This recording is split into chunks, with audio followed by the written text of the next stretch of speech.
at some point, I really started slipping into this like manic phases. It's the best way we can describe it. And with the booze and stuff, it's like, for some reason, nobody ever called me on my shit, even if I kicked the hell out of somebody. You know what I mean? Like at that point, I should have really gotten put into jail, and that would have started the process of institutionalization and let's get to the bottom of this somehow. Which, looking back, I wish that kind of would have happened, maybe. Do you know what I mean? Yeah. But would you be doing what you're doing now if you'd not have gone through that? We don't need to do a guessing game. Let's just say, let me finish on my train of thought. Sure. So what happened is these things started getting progressively worse, and to where it came to society's attention. And what was happening is like, I'm aware of a lot of things going on geopolitically that other people just ignore. And I know where they're going because I read the books on what the plans conceivably would be. I've been talking about this with like Mormon neighbors and CIA neighbors and all these guys for years, and here it is, they're just doing it all. So at a certain point, during these like little conflicts that we had over the last couple of years that were very serious, they just went right over everybody's head. We got into it with Iran, and we got into it with China and North Korea. Seriously got into it. Everybody's just like, it's literally like kind of watching, it's kind of like living in 1984 or one of these, the movie Brazil.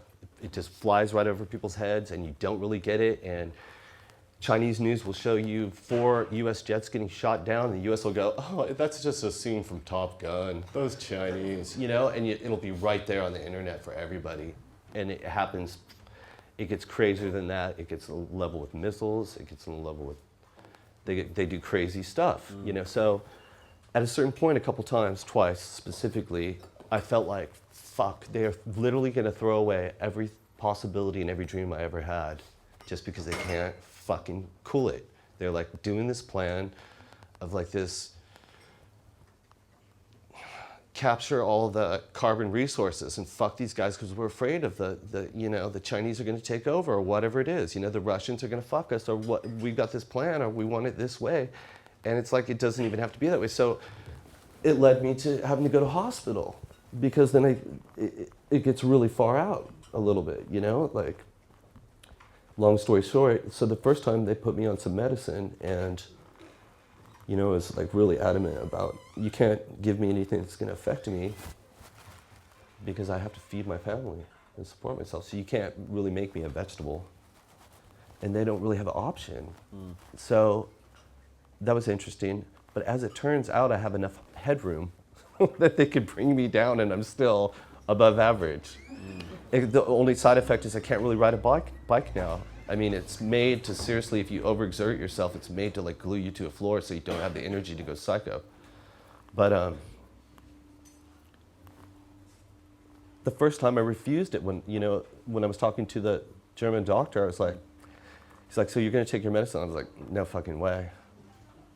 There's no way. I'm gonna go about my business, and I'm not gonna drink or do anything. I'm gonna, chill out now that I know.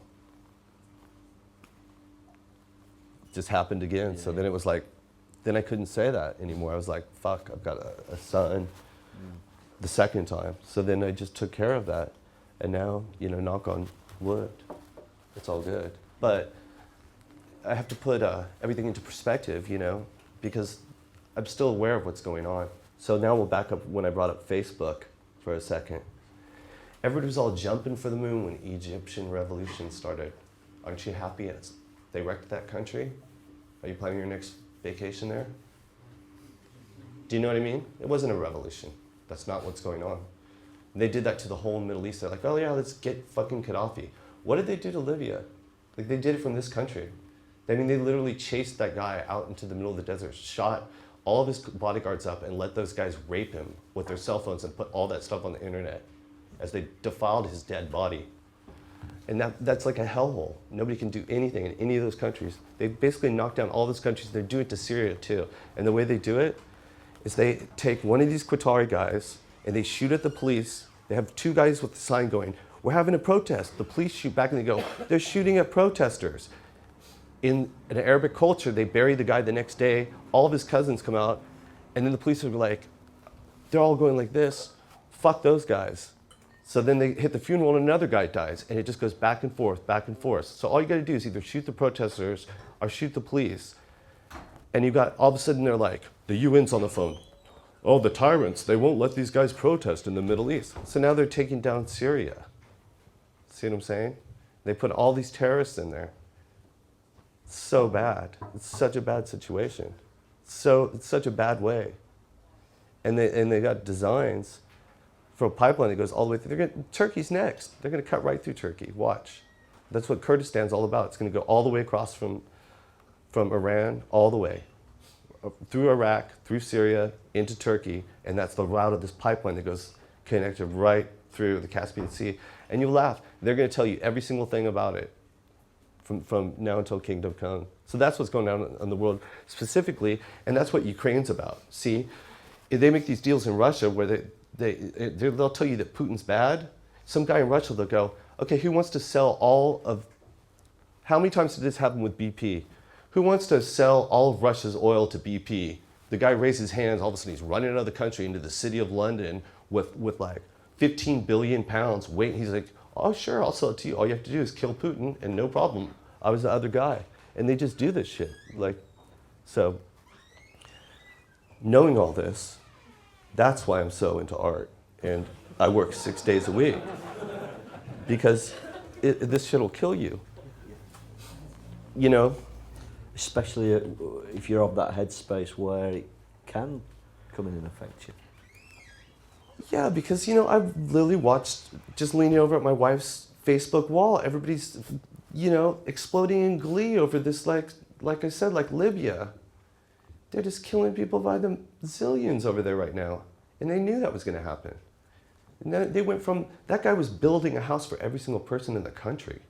He was building the largest water project in the world because the whole Sahara is sitting on top of an aquifer, and the Chinese were building it to him. When they said there was having a protest, the first thing that those guys did is they went 700 miles into the middle of the desert and attacked a Chinese refinery. China had to send a cruise ship and a destroyer first time outside of China to pick up all of their 35,000 workers because that wasn't a protest that they were doing. They were stopping China and Libya. They completely, all this stuff. And it's just like, so if you didn't even have a chance, our perceptions are changed, knowing about that stuff this way, it's like, what's going on with the Scottish election? Do you know what I mean? It's like if they got you zonked on that other level. But the whole Ukraine thing, what I was going to say is that, see, they're cutting off the gas to Europe, and that was the whole thing. But Germany already had its own Nord Stream. So they created this whole situation where half of Europe might not have. Winter's coming. I think we've just found a new oil field just off the coast of northern England. I know about that. Well, I know about that. But what I was saying outside about that stuff, when England was saying, oh, Scotland only has this much oil. Listen, no country ever is going to tell you how much oil they have because it's a strategic reserve. Yeah, of course. Yeah. It's just like, do you know what I mean? It's like telling somebody how much money you got under your bed. It's like, you don't do it. And of course you want them to underestimate that because they're going to treat you differently. If they think you're running out of oil, they're going to wait you out. Norway's going to treat you differently. It's all that stuff. But anyways. You are really well informed. How much of this, how does this, knowing this stuff and being informed affect you and what you do? Because I know you've... Good question. Because, and since this post-hospital and working on myself, right? To get to a place of balance in my life, right? To a good place for my family and my art and my business and all this stuff. You've really got to focus on your life right now. And that stuff's got to radiate outwards. And you can be aware. But I find it's useful, you could either read the paper or you can have a cup of coffee, but maybe don't do both. Some days. you know? And you got to tear away from some of it because it's such a hollow victory too when you know where everything's headed. Like there's no like victory in that. Like, do you know what I mean? Like, haha, I told you so. Yeah. Great, you guys started World War III, you know? But it really bugs the shit out of me, you know, this stuff a lot. Because I don't look at Russians as bad guys. And I know that Pussy Riot, this might blow your mind, but Pussy Riot, those guys weren't even a band. Those girls just jumped up and down in a sacred memorial. The Russians, the Soviets, blew that place up with dynamite with like 50 monks inside it. That place is like a sacred tomb for the actual monks. And they went in there and jumped around with crucifix to insult those guys. There was no music. There was no song. And those guys were paid by an NGO to do that. They knew that they were going to get busted. It was fake. They made the song afterwards. They went into a tomb for the Russian Orthodox. It wasn't an ordinary church. And even if it was a church and you were against the church, that wasn't even an ordinary place. It was a place where Stalin executed all the monks that were there at once. They put dynamite and blew them up. And they allowed them to have that space, you know, to say that was wrong. So it's like such the wrong place to like, those people are fucking wrong.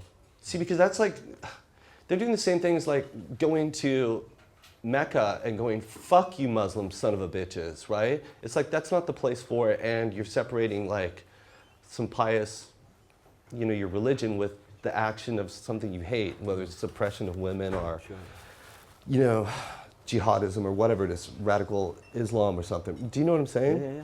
It's like, it's so bizarre, right? To me, it's like, if you, I don't know. What do you think the purpose of it was? Color revolutions. See, they're doing it right now in China. We're putting out this band called Bird Striking from Beijing. And this guy, he miraculously appears. He's working for these corporations. He's like a translator for the corporations. But for some reason, in his spare time and his money, he's built a club and a recording studio. And they started all these bands, all these rock bands in Beijing. Psych bands. Everything bands. But the interesting thing about it is they're trying to start a rock and roll revolution. Like, oh, the police cracked down on the kids. They won't let us have fun. We've been to the West. We want fun. That's what's behind it. There's nothing else. See what I'm saying? And there's big money. And that's how I found out about this band, is because I heard it on the BBC. Why is the BBC interested? And it's the other thing about the BBC, its purpose. See what I'm saying? It has a duality. Besides even informing and entertaining, there's the reason, another reason why the government funds it, the World Service and stuff. Do you know what I mean? Chipping down walls, and it's reinforcing our culture and our designs about how we do it.